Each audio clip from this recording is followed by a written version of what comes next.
Bonjour à tous et soyez les bienvenus en gare de Strasbourg pour une nouvelle vidéo.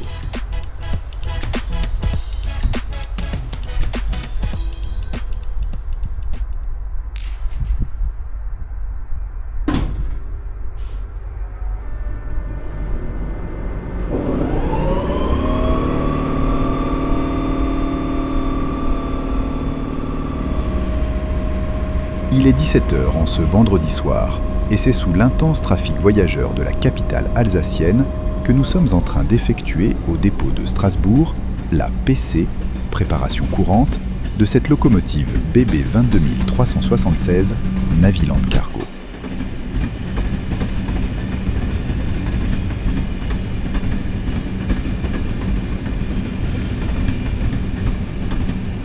Pendant les différentes phases de notre préparation, qui durera une vingtaine de minutes, nous pourrons notamment observer le balai des BB 26000 réversibles en tête ou en pouce, des rames TER 200 Verbal, ainsi que des BB 22200 sur des trains omnibus du REM, le réseau express métropolitain européen, mis en service en décembre 2022.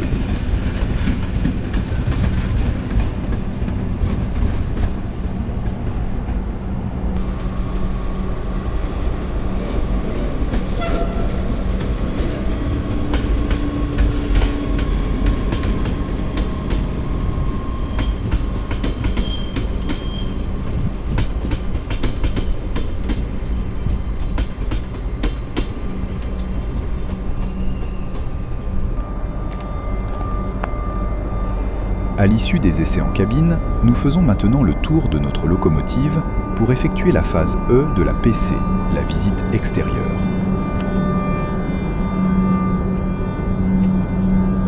Vérification des feux, des organes de roulement, des suspensions, des organes de choc et d'attelage, afin de détecter toute anomalie visible par le conducteur.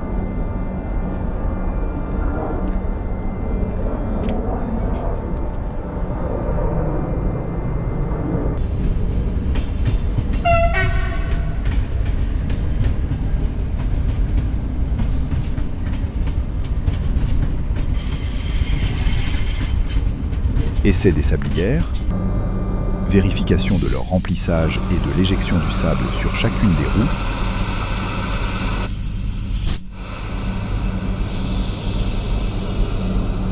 à l'issue de ces vérifications, extinction des feux blancs à l'arrière en vue du départ.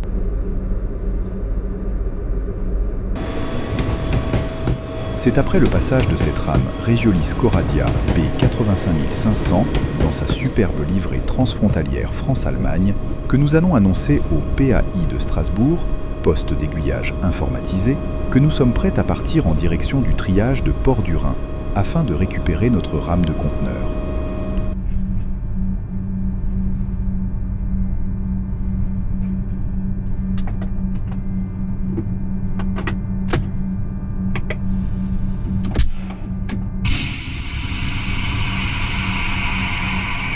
Le carré violet 1128, implanté à droite, puisque nous sommes en Alsace, s'ouvre au feu blanc à l'heure prévue. Ne s'adressant qu'à notre voie, il nous donne l'autorisation de mouvement. Nous pouvons nous mettre en marche, en respectant la marche à vue, sans dépasser 10 km/h sur la voie de sortie.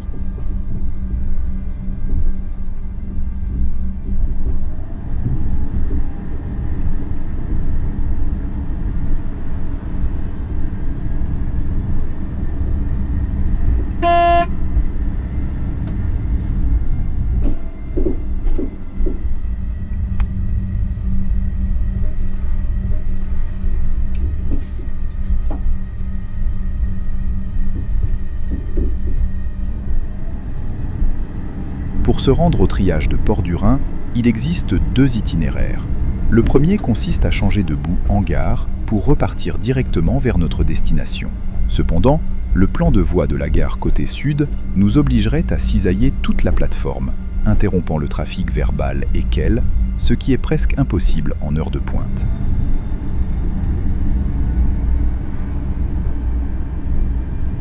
Nous allons donc faire un détour par le triage d'Osbergen et utiliser les voies de contournement ouest de la gare de Strasbourg via le poste 1 de Königshofen pour rejoindre Port-du-Rhin.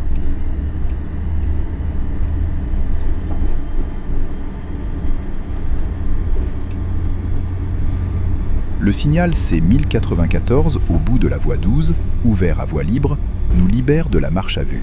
Nous circulons à présent en marche normale, sans dépasser la vitesse de 30 km/h.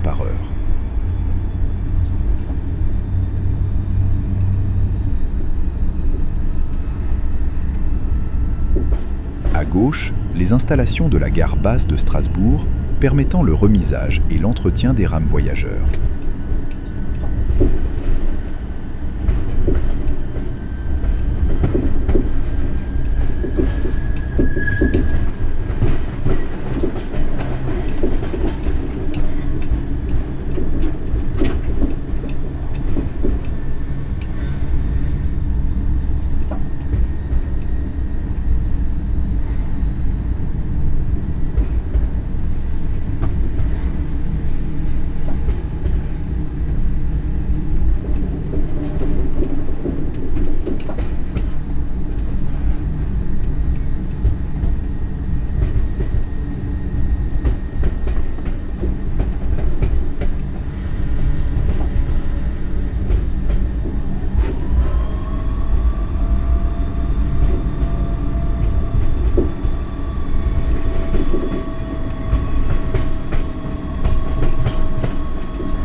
Les rentrées-sorties des rames électriques sont effectuées par des locomotives diesel, comme cette BB 67400 en charge de cette rame corail réversible.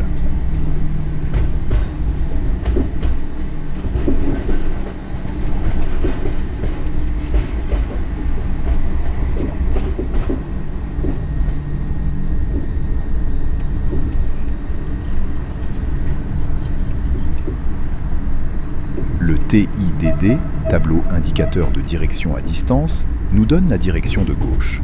Nous sommes bien dirigés vers le triage d'Osbergen. La zone 60 nous permet de relever notre vitesse à 60 km/h. À gauche, le faisceau de Sainte-Hélène, dont les travaux d'extension en cours permettront le passage de 5 à 10 voies de service pour le garage des rames TER.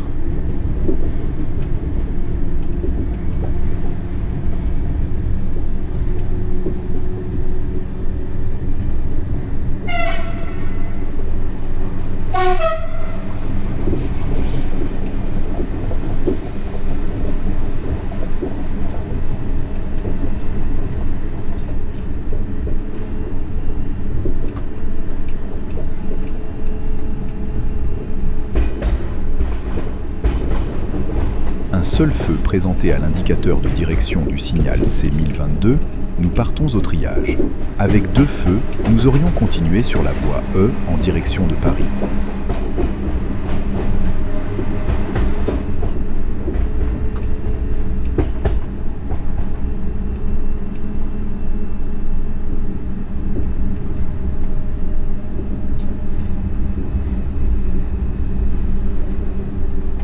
TIV à distance 40, implanté à l'entrée de la voie 1 bis.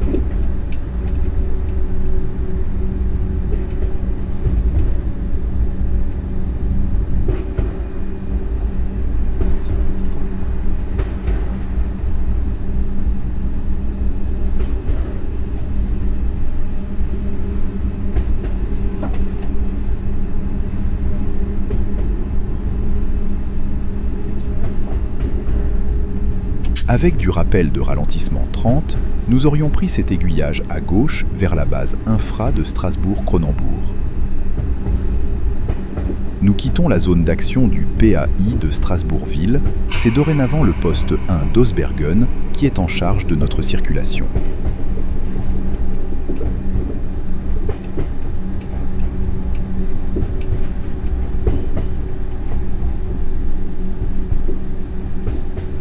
Pancarte Z marquant le début de la zone limitée à 40 km/h.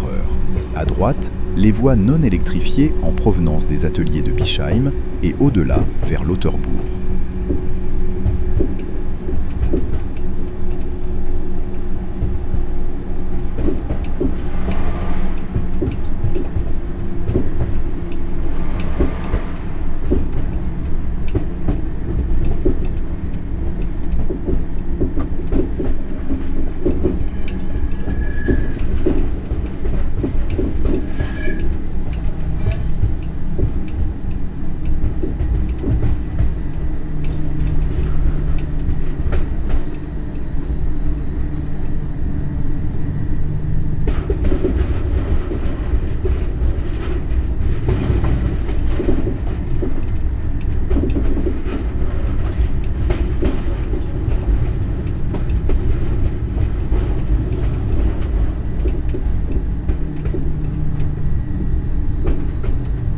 Peu visible à l'image, le tableau G est présent sur le signal 66 à l'avertissement.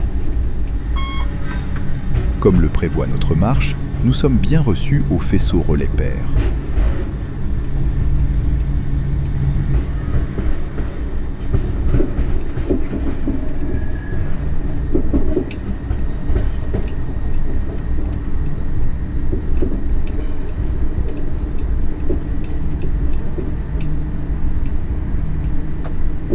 C'est en marche en manœuvre, à partir de l'aiguille donnant accès à ces voies de service, que nous entrons sur la voie 2R du faisceau relais pair.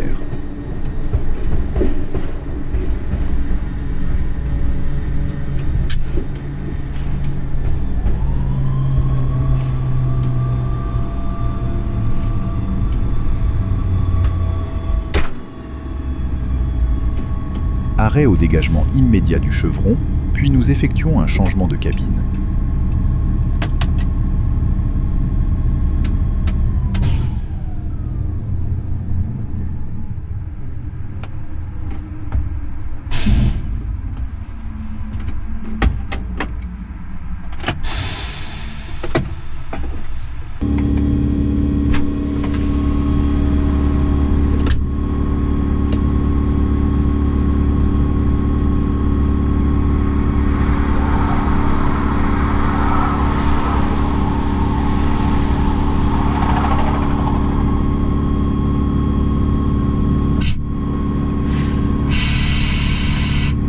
Alors que sur les 4 voies principales à gauche se succèdent les TER à un rythme soutenu, le signal de groupe est déjà ouvert.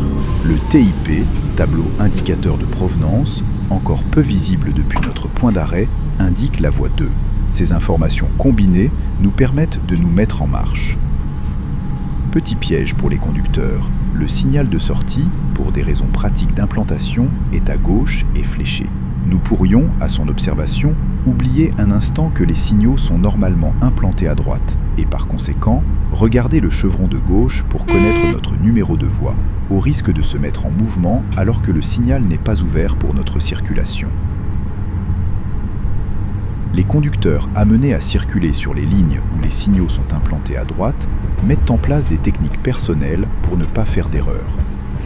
Certains verbalisent, à chaque mise en mouvement, le côté d'implantation. D'autres placent leurs affaires à gauche ou à droite dans la cabine. Autrefois, c'est parfois l'essuie-glace qui était positionné manuellement à droite ou à gauche. Ce n'est pas une situation anodine, car une faute d'inattention de quelques secondes peut conduire à une grosse erreur de jugement.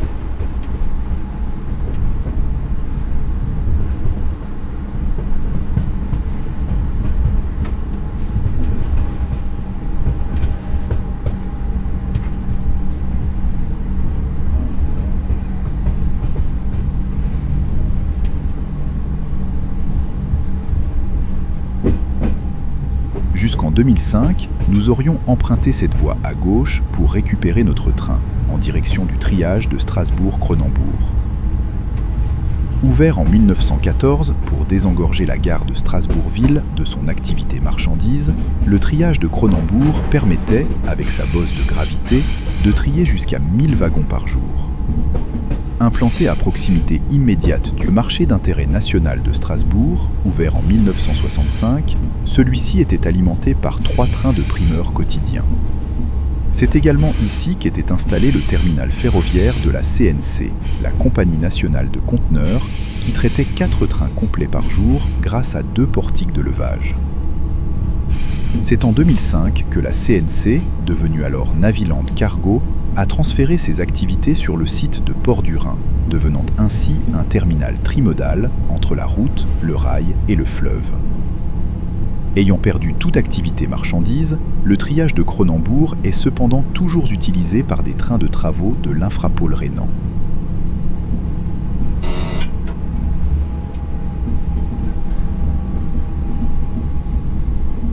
Nous circulons maintenant sur le contournement ouest de Strasbourg. Cette ligne, dont la vitesse est limitée à 70 km/h, permet au trafic fret d'éviter le passage en gare de Strasbourg. Pour la différencier de la voie 1 bis de la ligne Paris-Strasbourg, nous circulons à présent sur la voie 1 bis 3. Le 3 provient de l'ancienne nomenclature de la région Est de la SNCF, qui désignait alors la ligne de Strasbourg à Bâle, issue de l'ancien réseau AL, géré par l'administration des chemins de fer d'Alsace et de Lorraine.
À l'approche du poste 1 de Königshofen, de nombreuses directions s'offrent à nous. Nous pouvons retourner directement en gare de Strasbourg, nous diriger vers Mulhouse ou Molsheim, mais ce sont bien deux feux que nous devons observer afin de rejoindre Neudorf.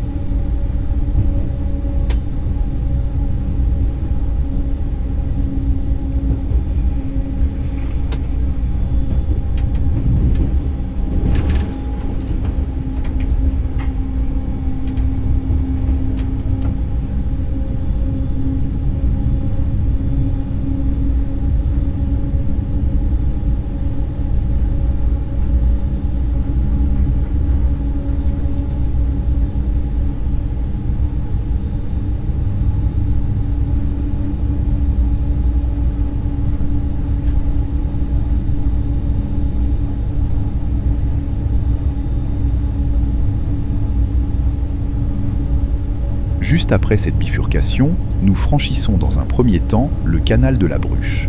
Ouvrage historique majeur, il a été construit par Vauban en 1681. Long de 20 km, il reliait initialement Volksheim à Strasbourg pour transporter du grès des Vosges servant à la fortification de la ville. Aujourd'hui déclassées pour la navigation, ces berges sont devenues une piste cyclable très prisée. Quelques hectomètres plus loin, alors que nous laissons partir les deux voies en direction de Mulhouse, nous traversons la rivière elle-même. Elle prend sa source au pied du Climont dans les Vosges, avant de parcourir un peu moins de 80 km pour se jeter dans l'Ill à quelques pas d'ici.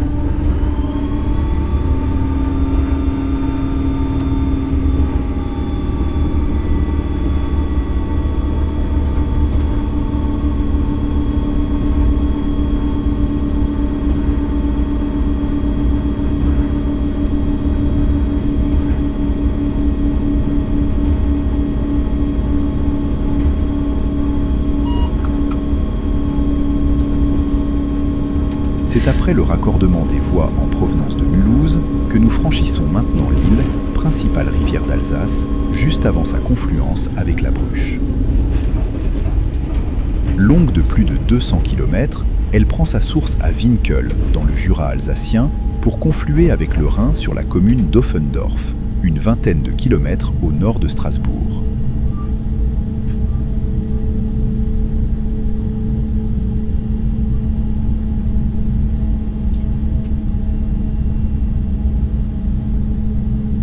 Nos quelques minutes d'avance sur la marche ne pardonnent pas. Nous circulons sur avertissement, le signal du raccordement de Neudorf n'étant toujours pas ouvert.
Passage au-dessus du tram de la ligne B du réseau CTS, Compagnie des Transports Strasbourgeois.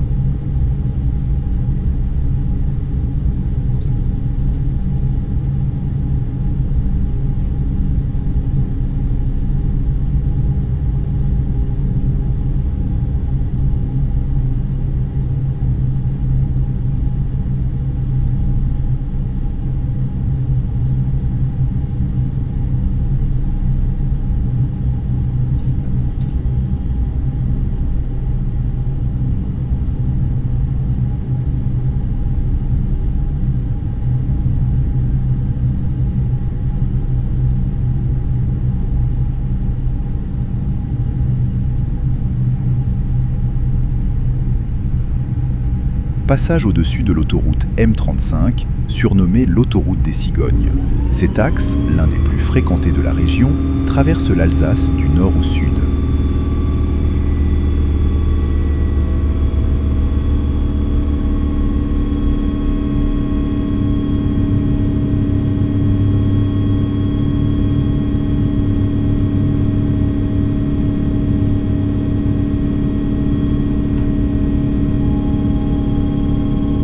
Nous franchissons maintenant le canal du Rhône au Rhin, branche nord. Cet ouvrage de 237 km, dont la construction s'est achevée en 1833, a été conçu pour assurer la jonction entre le bassin de la Saône et celui du Rhin, son point d'origine se situant à Saint-Symphorien-sur-Saône. Son tracé suit d'abord la vallée du Doubs, avant de franchir le seuil de Val-Dieu, puis de traverser la plaine d'Alsace en longeant les premiers contreforts du massif du Jura. Feu vert, reprise de la marche normale, sans oublier le TIV à distance 60 que nous avons franchi précédemment. À droite, cet embranchement, inutilisé aujourd'hui, provient de la zone industrielle de la plaine des Bouchers.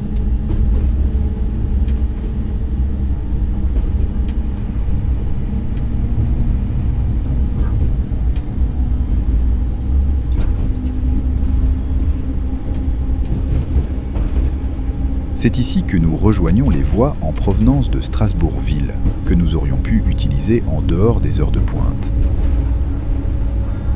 C'est le poste 1 de Neudorf qui commande cette bifurcation, ainsi que les installations à gauche de maintenance et de garage des rames TGV dépendant du Technicentre Est-Européen.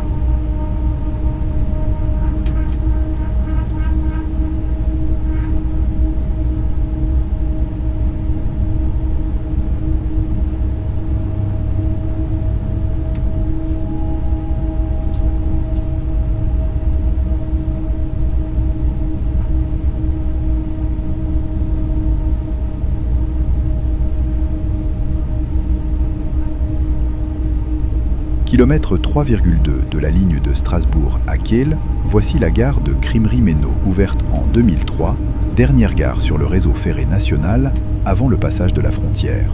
On observera à droite l'ancien poste 4 du complexe de Strasbourg-Neudorf.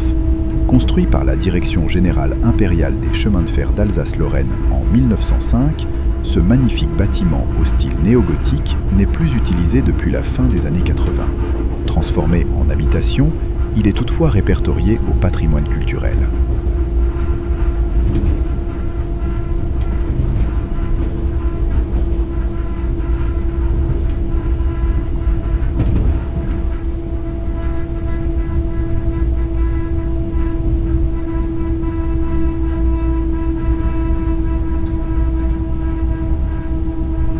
Cette voie à droite permet de desservir les bassins sud des installations du port autonome de Strasbourg.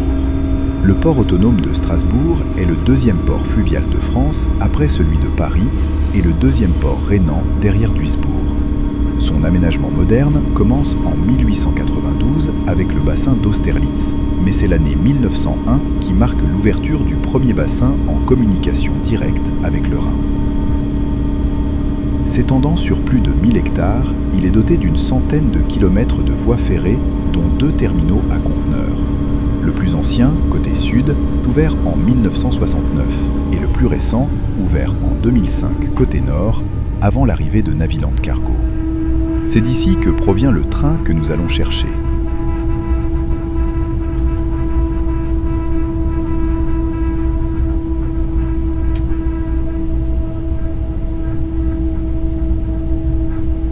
Nous nous attendions à du ralentissement 30 pour entrer au port, ce sera un avertissement au signal F4.9. Tant que ce n'est pas un feu vert, tout va bien, puisque ce signal à voie libre nous aurait envoyé en Allemagne.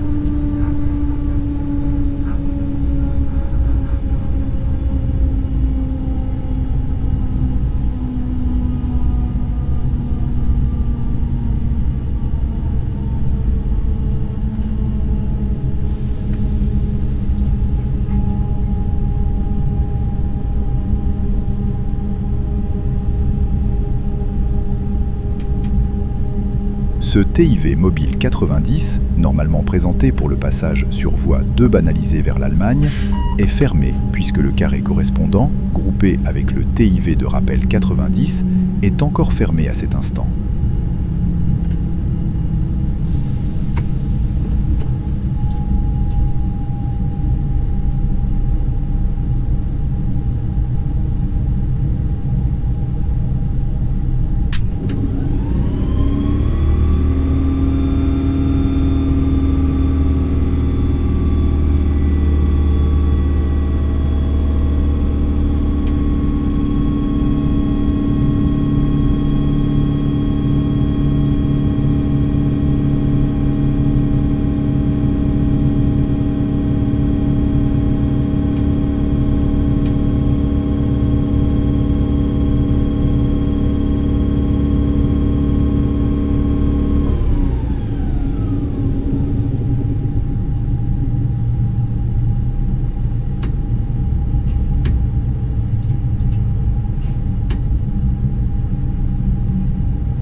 Arrêt et immobilisation au droit du carré 51 fermé.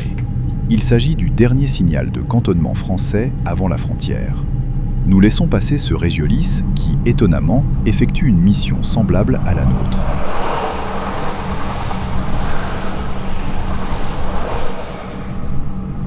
Après être sorti du dépôt de Strasbourg, il a effectué un train à vide vers Port-du-Rhin via Hausbergen, puis repart à vide jusqu'à Krimri, d'où il commencera son service commercial jusqu'à Sarreguemines. Cela permet d'éviter de longs stationnements en gare de Strasbourg, compte tenu de la saturation des voies en heure de pointe.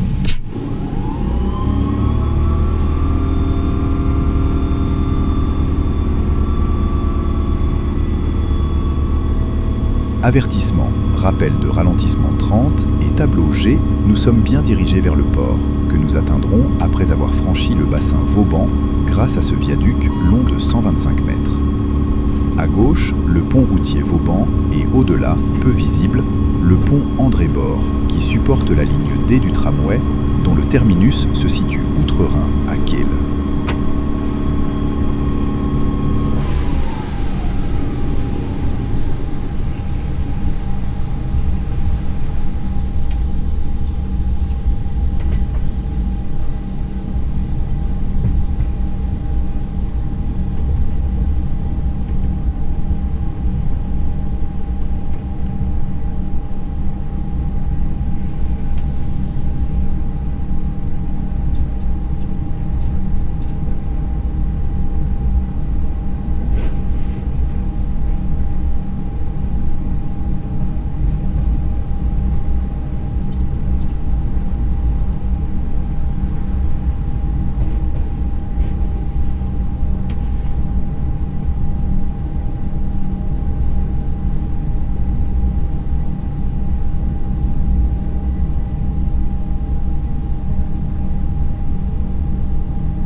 Nous quittons les voies principales à destination de l'Allemagne.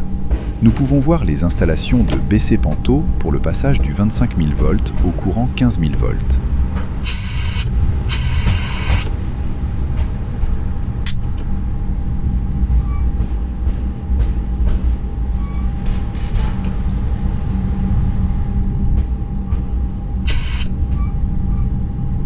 Ce TIV nous rappelle la limitation à 15 km/h sur l'ensemble des voies de service du port.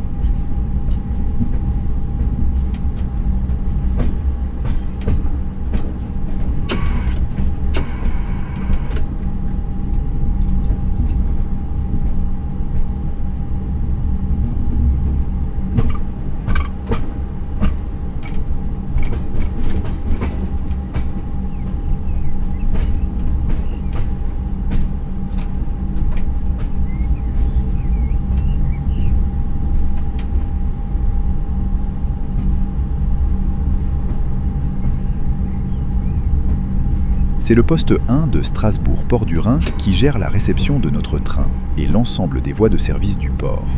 À droite, cette locomotive T13 attend son départ à destination d'Anvers avec ce train de conteneurs Naviland Cargo en provenance de la plateforme multimodale Nord.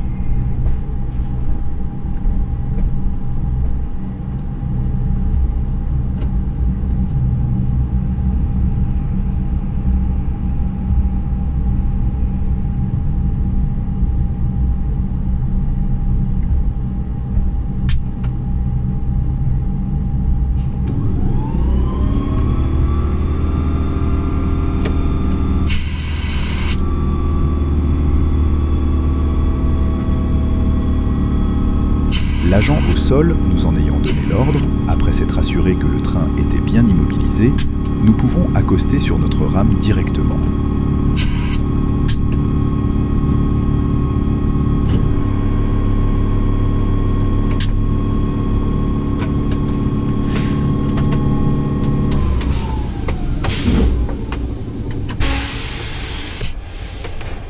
Immédiatement après avoir libéré l'itinéraire, le train 42 802 prend son départ, à l'heure, en direction de la Belgique.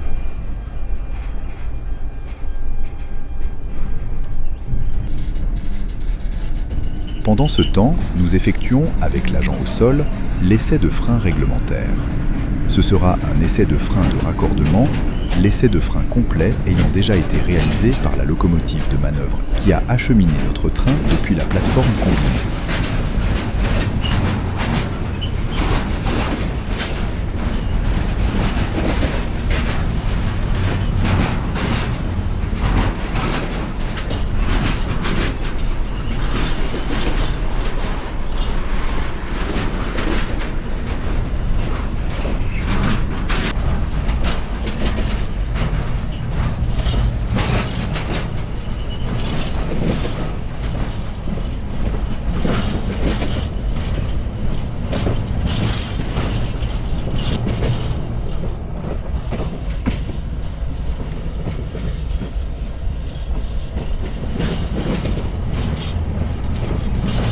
L'essai de frein est désormais terminé et concluant. Le KVB est paramétré grâce aux données de notre bulletin de freinage qui nous a été remis. Nous sommes techniquement prêts à accéder au réseau avec ce léger train de conteneurs aux destinations multiples. Dijon, Lyon et Marseille.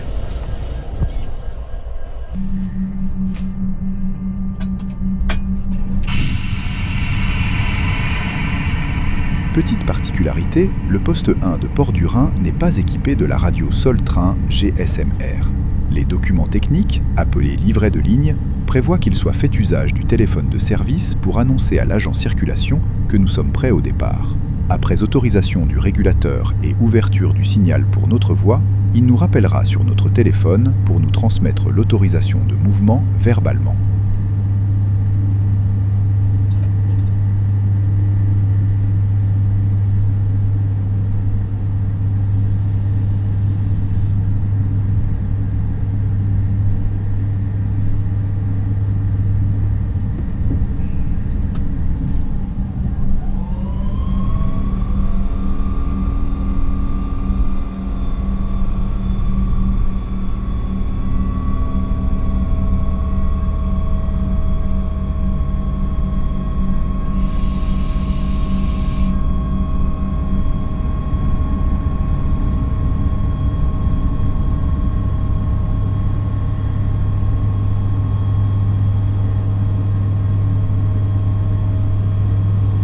En sortant du triage, nous croisons une silhouette bien connue de la section frontière, un autorail de Lasweg. Contrairement à ce que l'on pourrait croire, ce n'est pas la DB Deutsche Bahn qui assure cette liaison, mais une entreprise publique appartenant directement aux Landes du Bade-Wurtemberg. Sur l'axe Strasbourg-Offenbourg, l'opérateur utilise le Stadler RS1 Regio Shuttle, un autorail monocaisse propulsé par deux moteurs diesel de 257 kW chacun qui s'affranchit totalement des contraintes de changement de tension d'alimentation électrique lors du franchissement du Rhin.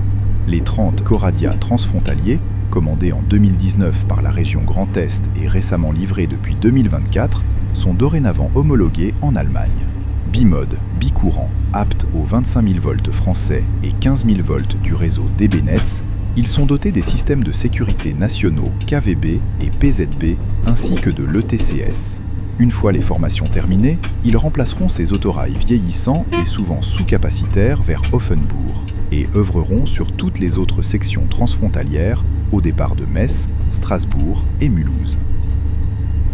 Toujours sans dépasser la vitesse de 15 km/h, nous laissons sur notre droite les installations nord du port autonome de Strasbourg.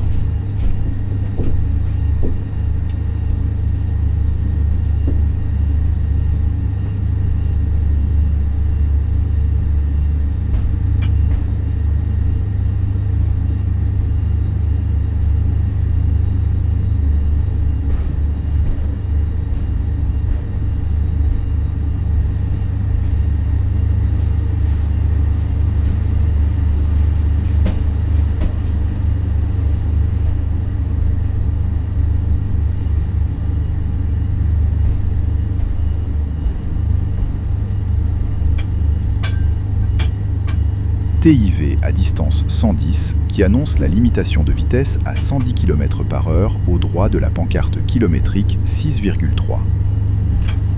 En amont, la vitesse est limitée à 120 km/h, ce qui n'a pas toujours été le cas depuis l'ouverture de cette section frontière en 1861 par la Compagnie des chemins de fer de l'Est. L'histoire du pont sur le Rhin, aussi appelé pont de Kehl, est indissociable de l'histoire de la ligne et des conflits majeurs qu'il a dû traverser au cours de son existence.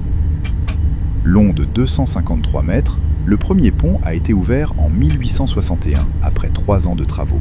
Il comportait, à chaque rive, un pont tournant de 26 mètres pour le passage des bateaux. Après seulement 10 ans de service, il fut dynamité lors de la guerre franco-prussienne de 1870, puis reconstruit en 1874. La Seconde Guerre mondiale eut raison de ce pont vieux de 70 ans, puisqu'il fut dynamité en intégralité en novembre 1944 par l'armée allemande. C'est le 5e régiment du génie, spécialisé dans le ferroviaire et situé à Versailles-Matelot, notamment connu pour abriter la célèbre grue Diplodocus, qui permit de rétablir la circulation ferroviaire grâce à un pont provisoire à voie unique après 2 mois de travaux. Cet ouvrage perdurera pendant une dizaine d'années, jusqu'à la construction d'un pont en treillis métallique inauguré en août 1956, lui aussi à voie unique et limité à 60 km/h. Dans le cadre de l'ouverture de la ligne TGV Est-européenne, un nouveau pont a été construit entre 2008 et 2010. Avec 2 voies limitées à 120 km/h, il a permis d'améliorer grandement le débit sur cet axe très chargé en circulation TER, TGV et marchandises. Petite particularité pour finir, la frontière entre la France et l'Allemagne, établie au kilomètre 7,7 côté français et 13,9 côté allemand, se situe exactement au milieu de ce pont de 238 mètres.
Au franchissement de ce signal à voie libre, reprise de la marche normale à 80 km/h, vitesse limite pour les trains des catégories marchandises et messagerie.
Notre marche prévoit également un passage par le contournement ouest de Strasbourg, ce qui se confirme sur le terrain par la présentation de ce ralentissement 60, alors que sur notre gauche se dresse la résidence du Racing Club de Strasbourg depuis 1906, le stade de la Méno. C'est l'une des enceintes les plus anciennes du football français, qui a notamment accueilli des rencontres de la Coupe du Monde 1938 et de l'Euro 1984.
Rappel de ralentissement 60.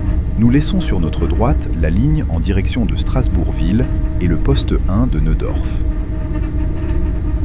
En charge de la section frontière et des communications de sécurité avec leurs homologues du réseau DB Netz, les agents circulation de Neudorf sont bilingues. La gare de Kehl est quant à elle gérée par un centre opérationnel à distance, la BZ, Betriebszentrale, de Karlsruhe.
Deux feux à l'indicateur de direction sont nécessaires pour poursuivre notre route vers Hausbergen. Comme vous le constatez, ils ne sont pas annoncés par un TIDD. Le conducteur doit s'efforcer de les observer le plus loin possible afin d'être en mesure de s'arrêter à ce signal, le carré 2, si la direction donnée n'était pas la bonne. Par temps de brouillard, par exemple, la vitesse du train doit être adaptée puisque le conducteur, bien qu'il ne soit pas responsable de la commande des aiguillages, doit être en mesure de respecter son itinéraire et de déceler une erreur de direction. Dans les faits, si un seul feu nous avait été présenté, nous nous serions arrêtés à ce signal et mis en relation avec l'agent circulation de Neudorf. Il nous aurait alors demandé si nous étions bien arrêtés en amont du carré 2. Il l'aurait ensuite refermé en nous demandant de constater visuellement sa fermeture. Après un délai incompressible de 3 minutes sans action possible sur les appareils de voie, l'agent circulation aurait alors pu rouvrir le signal vers la bonne direction.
Cet avertissement fermé précède le carré d'entrée du triage d'Ausbergen. Notre marche prévoit un arrêt de circulation d'une vingtaine de minutes au faisceau relais pair.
L'absence de tableau G sur ce signal nous indique que nous ne serons pas reçus au relais. Ce n'est pourtant pas une erreur de direction, puisque les arrêts circulation sont dits facultatifs. Ils peuvent être supprimés, sans préavis donné au conducteur, par le service de gestion des circulations. Dans ce cas, nous continuons notre marche en respectant la signalisation, avec l'avance qui résulte de cette suppression.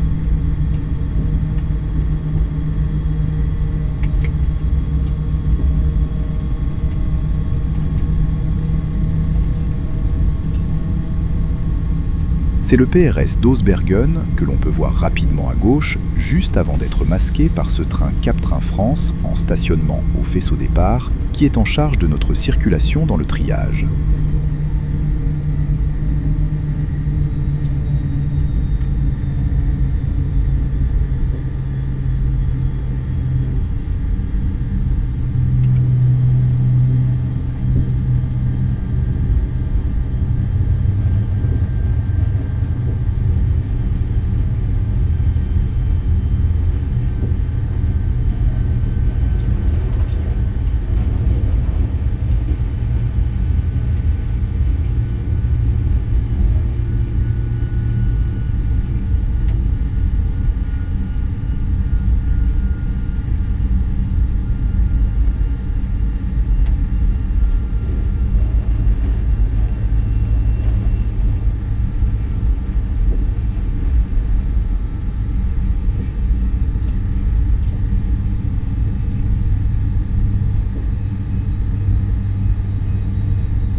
nous apercevons le train Naviland Cargo parti quelques minutes avant nous de Port-du-Rhin qui repart après avoir été garé au faisceau relais. C'est ce qui explique l'arrêt à ce signal.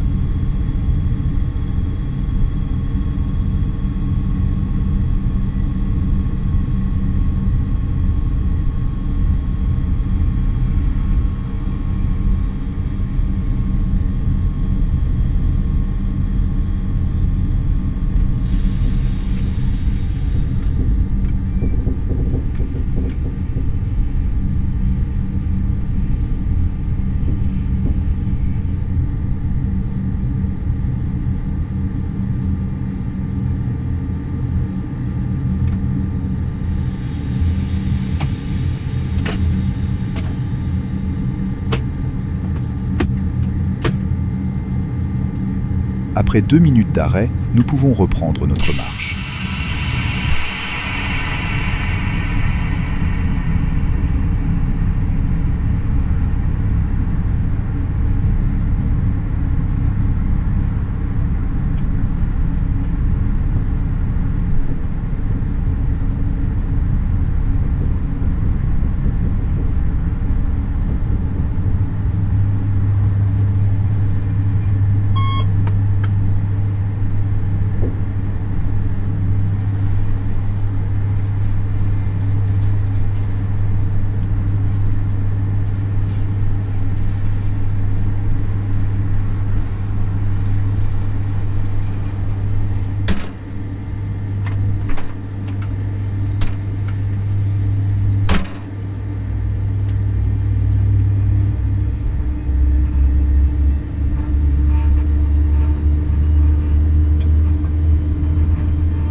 À gauche, ces voies en souterrain et actuellement en travaux ne sont utilisables que par des locomotives seules compte tenu de leur déclivité.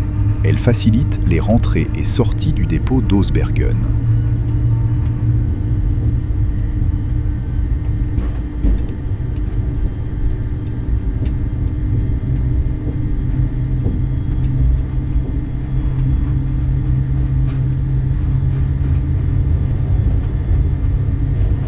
Autrefois situé en gare de Strasbourg-Ville, le triage d'Ausbergen a vu le jour en 1906, après 4 ans de travaux. S'étendant sur 6 communes différentes, le nom d'Ausbergen, qui n'est pas le nom d'une ville, mais d'un massif collinéen situé au nord-ouest de Strasbourg, a été choisi pour ne pas faire de jaloux.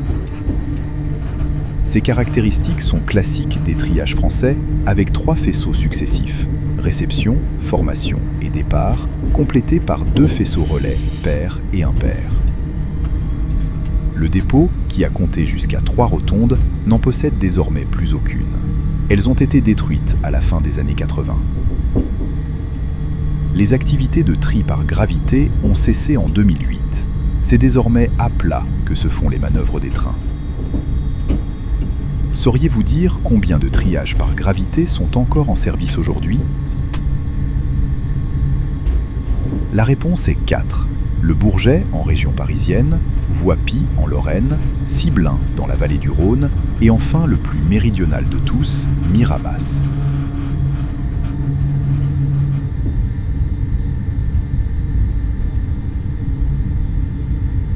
Juste à notre droite se situe la voie E, récemment créée afin de porter à 4 le nombre de voies principales utilisables par les trains de voyageurs entre Strasbourg et Vendenheim.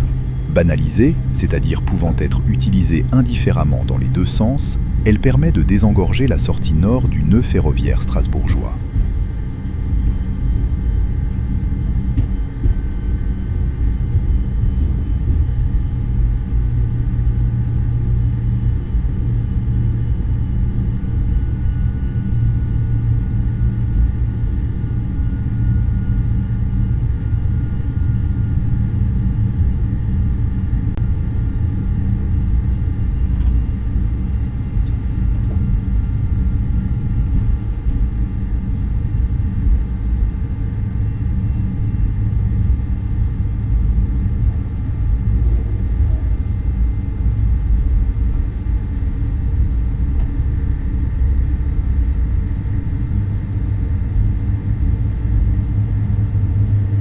En longeant le faisceau formation, nouvel avertissement. le train nous précédant a du mal à s'insérer sur les voies principales. Avec du rappel de ralentissement 31 tableau G, nous aurions été dirigés à gauche vers le faisceau réception.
Ce saut de mouton nous permet d'être maintenant mieux positionnés pour la sortie du triage par la voie D à droite. Cela évite de cisailler les trains de sens impair, à l'image de ce train corail réversible en provenance de Nancy.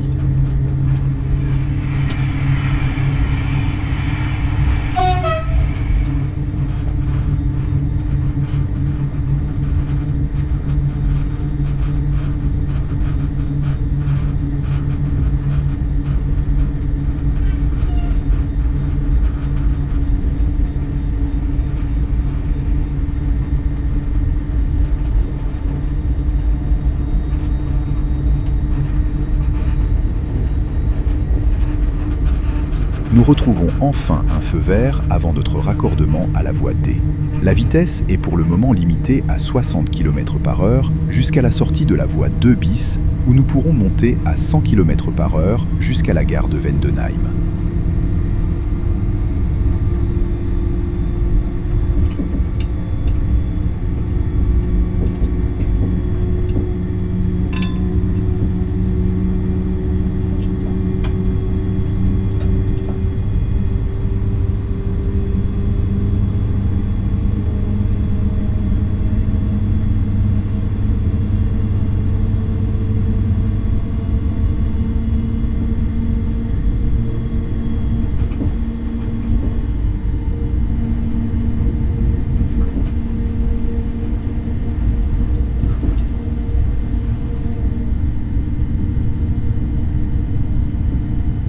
Kilomètre 494,7, passage en gare de Mundolsheim avec une légère avance due à la suppression de notre arrêt de circulation.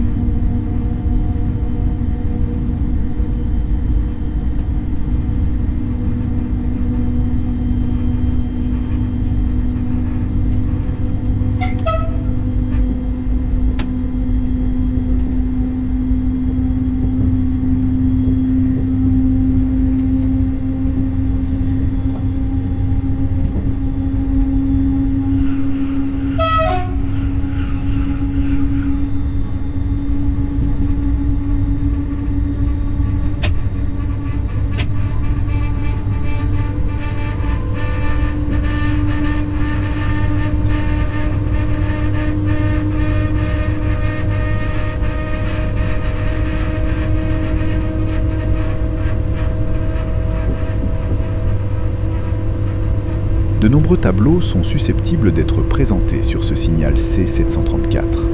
Le plus important, le L1 pour ligne 1, nous donne la direction de Saverne, à la bifurcation de Vendenheim. Il aurait pu nous présenter le tableau LGV ou bien L33 si nous avions été un TER en direction d'Haguenau.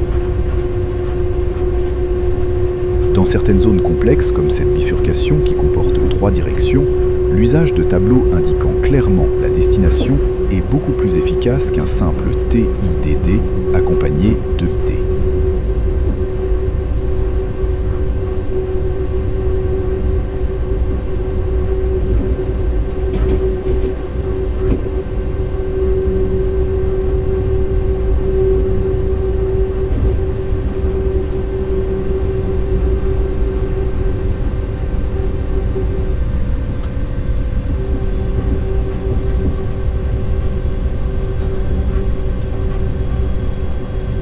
Ce signal à distance BC Panto s'adresse au train bimode en direction de la ligne 33. C'est précisément le cas de ce Régiolis à droite qui circule en traction électrique depuis son départ de Strasbourg et qui s'apprête à baisser ses pantographes pour s'engager en direction d'Haguenau. Kilomètre 492,3, gare de bifurcation de Vendenheim. La vitesse limite de notre train est désormais de 120 km/h une fois le bâtiment voyageur dégagé.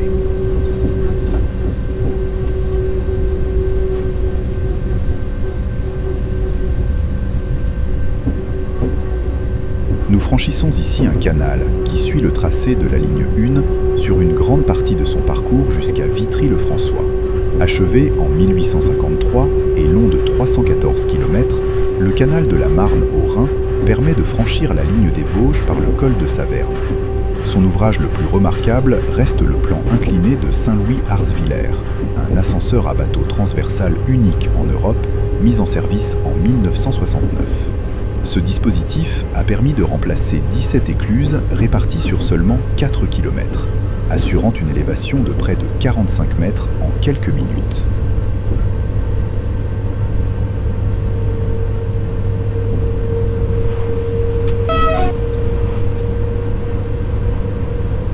En pleine accélération, nous laissons donc partir successivement les 2 raccordements de la LGV Est européenne, dont l'ouverture en totalité est effective depuis décembre 2016.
Coupure de la traction et ouverture du disjoncteur pour le franchissement de ce sectionnement.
passage en gare de Stephansfeld, qui fut créé à l'origine pour desservir ce qui était l'asile départemental, une structure hospitalière installée à proximité immédiate des voies dans un ancien couvent du XIVe siècle.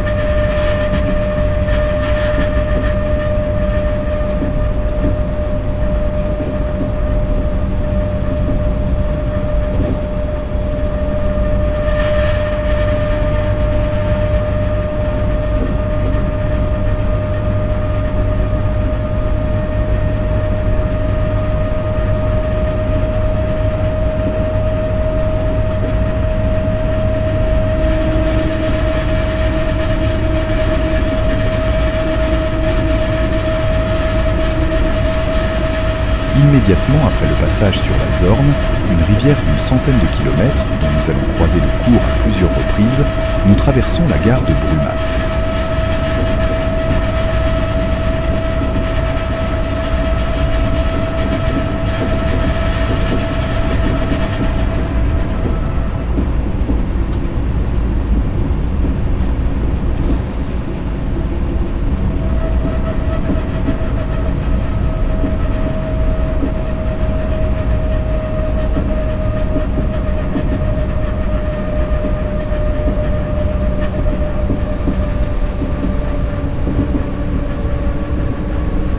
Coupure de la traction et freinage à la vue de cet avertissement fermé abordé en vitesse.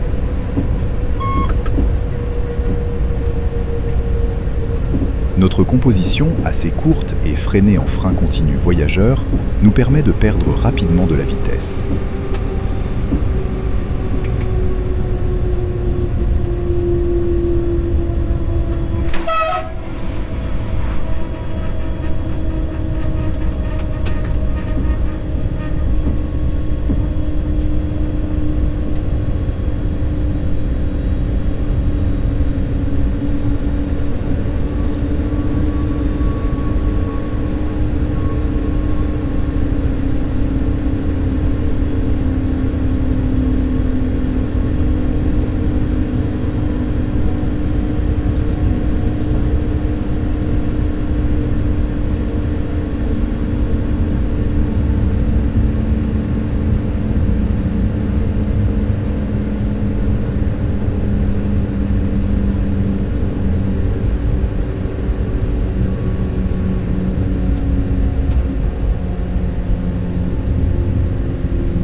Nouvel avertissement sur ce signal F482.1.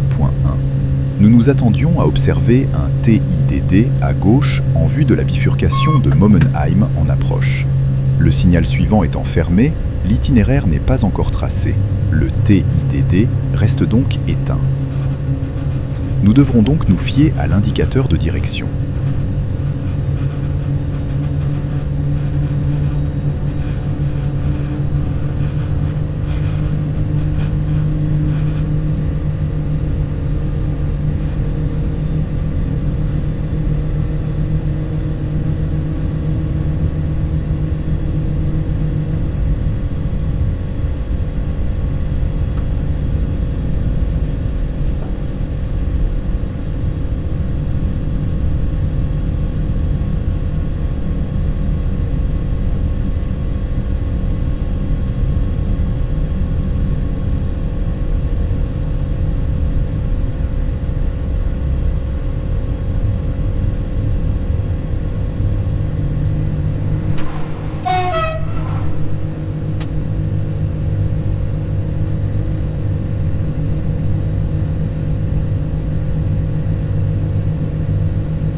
carré 666 nous présente un voie libre et, comme attendu, l'indicateur de direction nous présente un seul feu.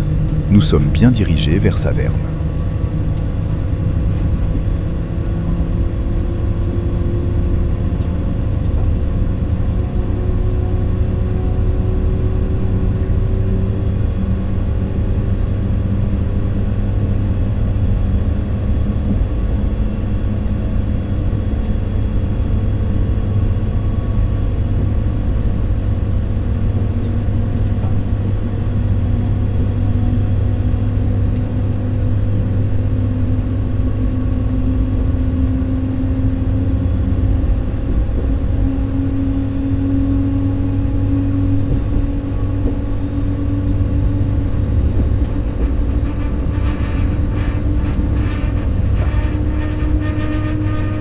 À droite, les voies en direction de Sarreguemines, ville frontalière avec l'Allemagne. Anciennement désignée comme la ligne 9 dans l'ancienne nomenclature de la région Est, elle s'étend sur 75 km à travers le Bas-Rhin et la Moselle. Des correspondances permettent ensuite de rejoindre Sarrebruck, distante d'une dizaine de kilomètres.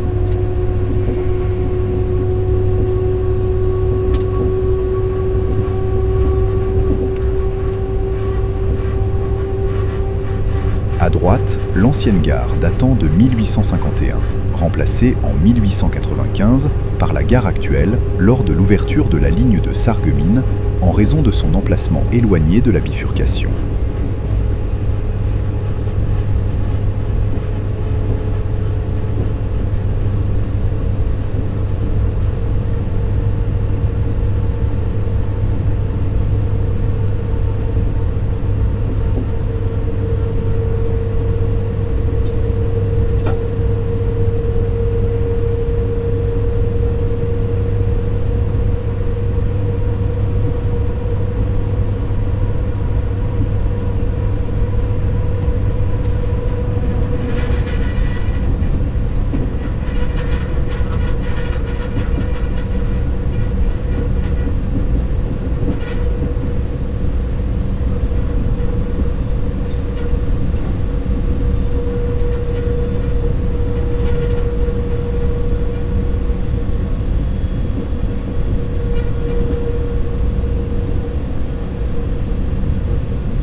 Nouvel avertissement et nouveau freinage. N'ayant pas de vision sur le trafic réel devant nous, il est parfois difficile de trouver la bonne vitesse à adopter lorsque des circulations non prévues ou en retard, comme aujourd'hui, nous précèdent.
Avec du rappel de ralentissement 60, nous aurions été dirigés vers la voie 2 bis d'Oschfelden, très souvent utilisée pour les dépassements.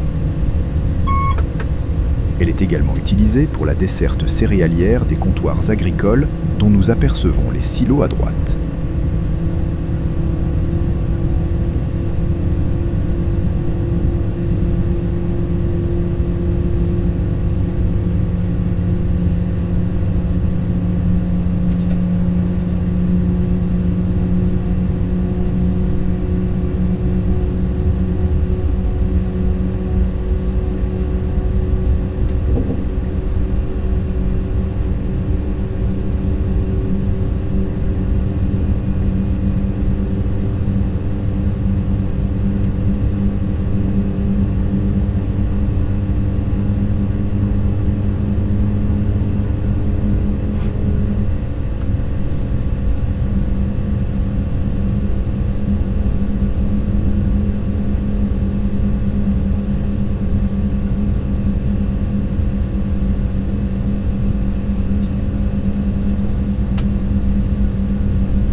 À gauche, le poste 1 d'Oschfelden, qui en plus de gérer les circulations en gare, télécommande à distance le poste 1 de Momenheim, comprenant la bifurcation de Sarreguemines.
croisons une nouvelle fois la route de la ligne à grande vitesse est-européenne en passant sous le viaduc de Wilvisheim, long de 380 mètres, qui permet de franchir la ligne historique Paris-Strasbourg et la Zorn à notre gauche.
Le sectionnement mobile de Detwiller n'est pas présenté.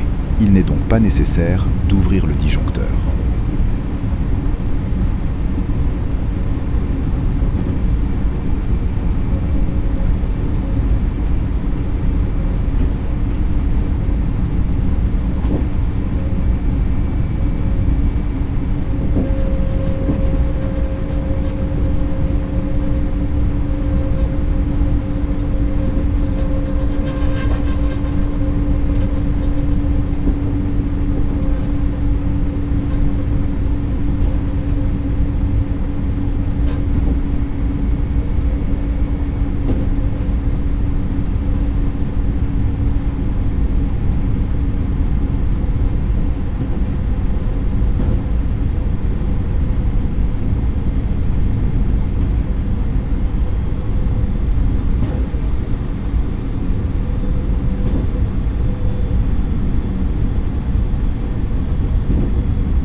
En gare de Steinbourg se débranchait à droite une ligne de 33 km vers Schweighousset-sur-Moder, à proximité d'Haguenau.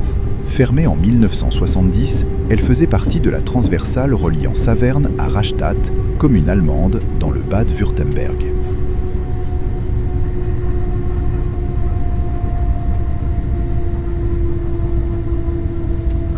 C'est la rentrée du train de marchandises, nous précédant sur l'évitement de Saverne, limité à 30 km/h, qui nous ralentit une dernière fois.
459,8, passage dans l'ancienne gare de Zornhof-Monswiller, fermée suite à une trop faible fréquentation, en partie due à sa proximité avec la gare de Saverne.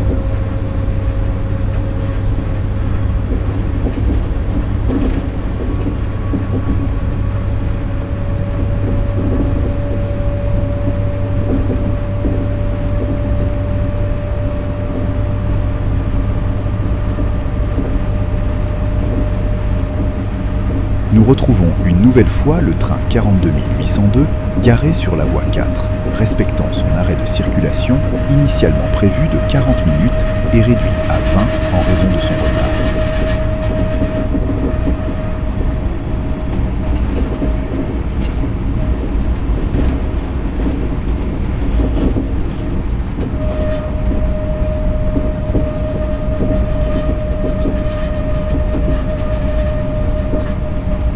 C'est en gare de Saverne que s'achève cette vidéo, en raison d'une luminosité devenant trop faible. Pour notre train, la route est encore longue. Il atteindra le triage de Gevrey-Chambertin peu après minuit afin d'effectuer quelques manœuvres. Il repartira ensuite en direction de Vénissieux pour arriver aux alentours de 5 h du matin. Certains conteneurs continueront leur route vers le terminal à conteneurs de Fos, dans l'enceinte du grand port maritime de Marseille.